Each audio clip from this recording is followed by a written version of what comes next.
the vagaries of a 40-mile-per-hour wind flow around trees, corners, and open fields, the seasonal breaking of the common Midwestern winter bentgrass that relies on tumbling to help disperse its seeds, and you can wind up with a veritable snowstorm of vegetation in September.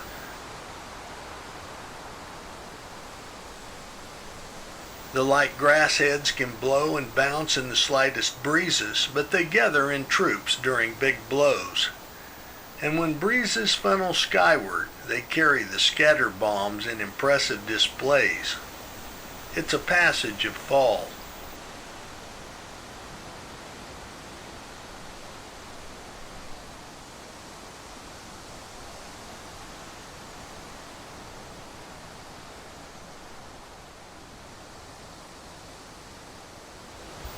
Add some feeding wild turkeys for scale, and you really get the idea.